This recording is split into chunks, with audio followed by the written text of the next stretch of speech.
Now you can overbid above the balance of your loan. However, you're not promised to get that asset.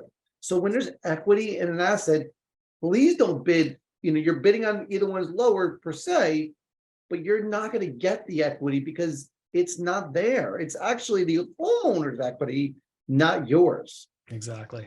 Yeah. And flip side, right? If that property was 50 and the UPB is 100, you're most likely going to actually take it back because you're probably going to list it for 45 or 50, trying to get some money out of it and then take it back because you're not going to get it. Or if you sell for 30 and take it and you bought it really well, great. But most likely the equity play comes into the idea of which exit strategy will most likely happen. Yeah. Well, we've seen crazy things happen, but yeah, it is what it is.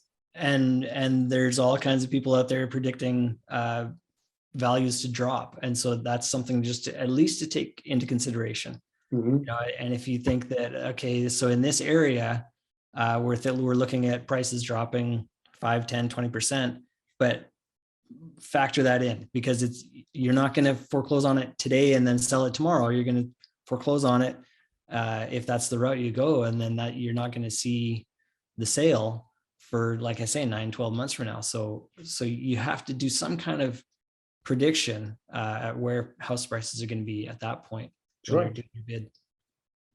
And so one of the things that I've been asking for you too is, I'll ask the redundancy, ridiculous question. Your calculator has been exactly the same for 10 years, right? Exactly. I haven't changed a thing. Yeah. So it's still changing today. Yeah. So understand the fact that it's going to evolve as you learn things, as you change things, your mindset change. When you realize certain things, you're going to evolve. So it's not about being precise exactly and leave and forget it. You're adjusting it all the time, especially returns. Yes. Right. If you're not targeting a higher return now than you were 18 months ago, you're going to win a lot of assets right now. Yeah. But the problem is you're going to be in real bad shape, because if you're winning assets at 8, 10% and mortgage at 8, it's an extremely low return in given the market we're in right now. Right. Right. When you're bidding non-performing assets and you come up with a number that you want to bid at it, but you have 10 assets that you're going to make offers on, do you weed them down from what you think the seller will accept? To a point. And what do you weed it on? Yeah, as long as it still works within my numbers. If I know certain sellers are gonna want more money or less money, and so I'll go into it with that. In fact, I just did that this morning, where I put in a couple of bids on 2 different assets, and I said, so give me your pricing on this. This is what I'm willing to bid. And he called me up and says, okay, one of them's already gone, and here's what we would want for the other. And sure enough, it was much more than I was bidding, which I knew was going to happen, but I just wanted to be sure. Sure.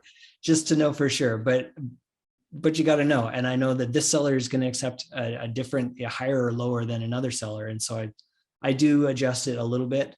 Yeah. Also how much I'm buying. If it's a one-off, I'm probably going to pay a little bit more than if I'm buying, 10 or 20 of loans at a time. And we talk about in our classes that, you have to stay fixed on what return you want. Right. And then filter down based on what you think the seller will accept. Yeah. Because you can't adjust and say, well, okay, I'll move up because the seller wants that, because you may win the asset but lose the war. Yeah. And for me, I'll say, okay, fine. If I'm X percentage of UPB, I'll filter it out, right? Yeah. And not that I'm calculating based on UPB, but I'll say, listen, if I'm below, say, 55% of UPB, because it's a 2% coupon, I'm most likely going to kick it out and never show the seller that bid, because it's never going to work, and I don't want to make it look bad and get in trouble, or make it look like it's a bad offer. Yeah. So just avoid it. So for me, I do filter a little bit, but I stay with my return desires and my yield in certain situations. And we talk about in the class like IRR, yield, and why those 2 different numbers come to play. And as the years go on, we ask our sellers, what are you looking for? Yeah. And most likely they're gonna increase it or decrease it based on demand and supply and whatnot. But if you get in with the seller, you can usually ask them where your target numbers are at. Right. Yeah. And especially once you've worked up a relationship with them, you can say, listen, so here, I mean, I've even done this where I say, listen, I've got however much, X amount of dollars that I need to spend. And I'm trying to just kind of fit in whatever I can into that number. What kind of pricing are you looking at so that I can bid appropriately and make bids on, the right assets. Oh, Patrick, I apologize. See, Patrick said hello to us. Patrick, how are you, man? And I think this is extremely important that people overlook in due diligence. They skip right to due diligence, make an offer, and they don't spend enough time in this calculator. And this calculator makes everything different. Once you start calculating things correctly, it opens up. We had a couple, investors in our last class who have been taught by a lot of people out there, and they didn't realize what all goes into this and why it goes into it, because there are so many factors that go into bidding on an asset, because they can go all different ways. That's a really crucial item. Yeah. Statute of limitations is something that we don't talk a lot in this space, but that's a huge factor, because if you are beyond statute limitations, there are some situations you can't get out of. Right. Yeah. There are some where maybe you can advance the date. Other ones where too bad, so sad, you're just out of luck and you can't do anything. Yeah. And you certainly don't want to be in that situation. And you just spent money for absolutely nothing. And there's redemption periods. There are things like, when HOAs jump first, a lot of those things come into play. We also talk about in the class, like when deed in lieu doesn't work. Right. So people think that like modifications, I can modify anything, and deed in lieu will work at all times. Well, unfortunately, deed in lieu doesn't always work, especially if there's second and thirds behind it. And we talk about why. Why does that matter? And what changes you need to make sure of that. Yeah. Yeah. So we also dive into due diligence, which comes into play in this.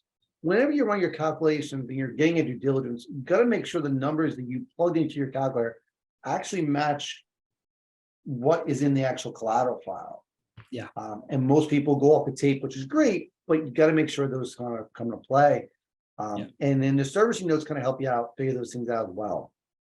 Yeah. And a lot of other, note teachers, a lot of them do a good job of the due diligence portion of it. Yeah. But it's always good to get another opinion. Because Dave does some things that I don't do and vice versa, that are important to you because, because of whatever potential exit strategy, because of, I don't know, all kinds of different reasons, but we all have just our little bit different take on it. So it's worth it to get that second, third opinion. So what do you do in due diligence? And, 9 out of 10 things will be the same. And then that 10th thing, you go, oh, shoot. Yeah, that's a good idea. I should do that too. Yeah. Forced place insurance, modification agreements, property preservation stuff, all come into play, and understanding that kind of stuff. And sometimes understanding the servicer. If you're with one servicer or another, it makes a difference. But we wanted to also bring up what we're going to be doing in 2 weeks too. I encourage you guys all to share with a friend. We're going to bring on 2 investors who are definitely not brand new anymore. They've been playing for a while. One will shock you where they previously worked, if you want to share. But these are people who went through the class last time, and they're going to discuss what are they doing today and what the changes are that they have, because it's amazing the turnaround and the eye waking that when we talked to them, that they were amazed that wasn't spoken in the general conversations in all these videos and whatnot. Because most stuff we talk about in this class, we don't share publicly at all. We have never done any videos on a lot of this stuff.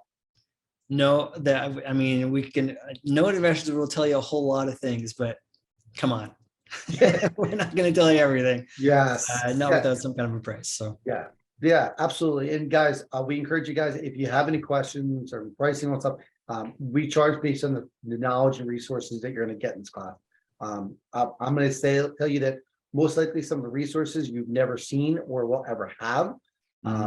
In some of the information we're going to talk about, I don't know any other classes and we have some students who've been through some of the big classes and they don't have the calculator that we have. Yeah. So I encourage you guys to check it out. But also check out in 2 weeks when we have Candace on and David on December 30th. It's gonna be really cool to have that conversation with them when they went through the class and what changes they had and what they're doing today with the information they got. And for that bid calculator, I know we talked about a lot, but it's crucial. And we'll start you off with something fairly simple like mine, and then you can get it as crazy as you want, like Dave's. Yeah, absolutely. So guys, I appreciate you tuning in this week. Sorry for the little time change, but we'll look forward to see you guys in 2 weeks. This will be on YouTube and Facebook and everything else in the coming future. But we'll be putting up the event pretty soon for the one's going to happen in a couple weeks.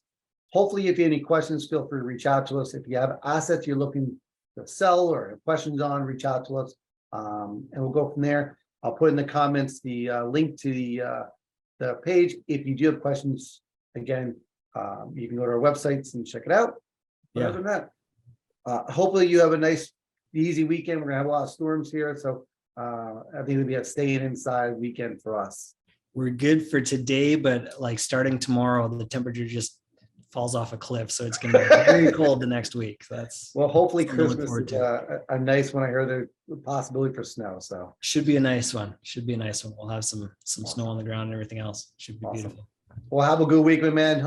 Have a good weekend, everyone out there in the social media world, and we'll see you soon. All right.